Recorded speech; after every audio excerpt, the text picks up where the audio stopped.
I found it interesting to hear them talk about health in many different ways.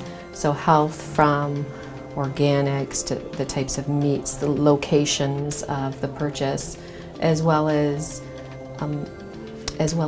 where the product is produced, and wanting to, local not being Canada, local not being Ontario, but local being a farm, and the farmers market was certainly intriguing.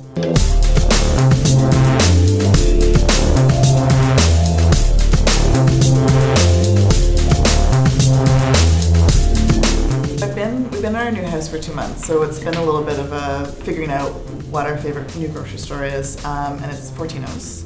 This has penne fresco, I think it's called, and there's really good quality breads, and so I get the good breads. I can get organic meat, locally sourced meat, all that stuff. They have a really large organic section. They have organic bulk. They really have everything that I had in Toronto at this one grocery store. The one thing they don't have is clothing. So you have to go out of your way a little bit for that. So for me, it has everything I need with the basic grocery, go-tos, plus the organic and the locally sourced stuff. What's really important to me is where's my food coming from. So just an apple that comes from Canada doesn't give me as much information. Is it from Ontario? Or is it from Manitoba? Or is it from BC? So that's one thing that I find.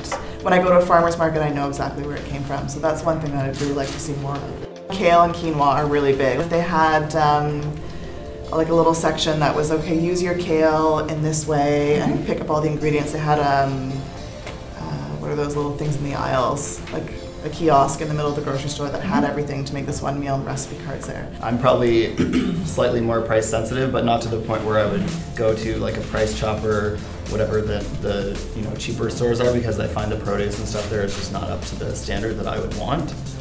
But I don't think that I'm necessarily looking for the most expensive organic products all the time. I'm slowly educating myself in like a healthy lifestyle focus, so you will find me in a store with my smartphone out comparing brands and hoping the cheaper one is the one I should get. But if someone is recommending the more expensive one, I will probably buy that one, so it's not too much of a factor to me. A few of my friends are gluten-free, and when we go to restaurants or when they come over and I'm entertaining, I have to purchase gluten-free stuff, and I've actually gotten used to it, and I find that it makes me feel better after I eat a whole plate of pasta when it's gluten-free. So I'm semi there, I guess, on the health conscious side. I won't go to like a fast food chain if I didn't bring lunch with me.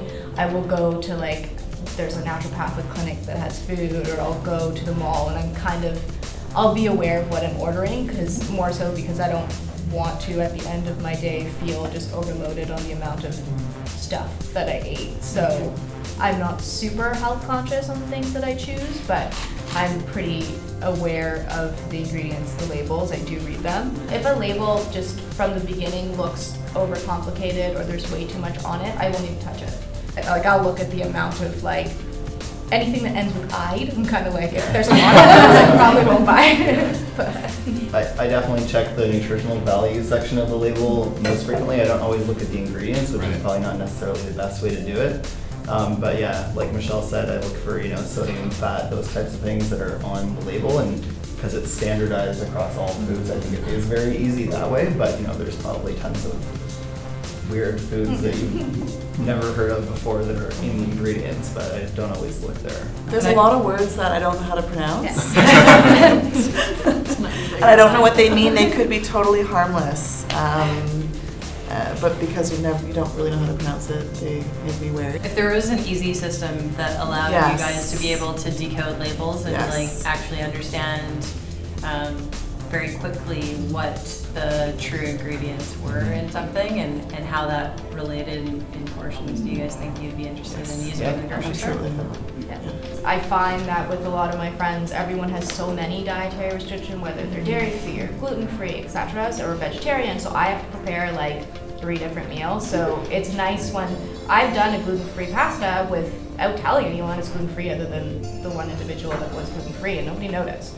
So there are, I think, when you actually start looking into ones, you'll find ones that don't taste much different. Bread has become almost an indulgence, like something that I look forward to and I want it to be good. So I don't buy the Dempster's sliced whole wheat bread anymore. I go and I buy the really nice bakery bread, and I make sure we have a good sandwich or a good grilled cheese or whatever we do with it, so that when on my other meals, I'm trying to cut back. And really the reason is just all the research that's out there that gluten is not good for your body. I found it interesting to hear them talk about health in many different ways. So health from organics to the types of meats, the locations of the purchase, as well as where the product is produced, and wanting to, local not being Canada, local not being Ontario, but local being a farm, and the farmers market was certainly intriguing.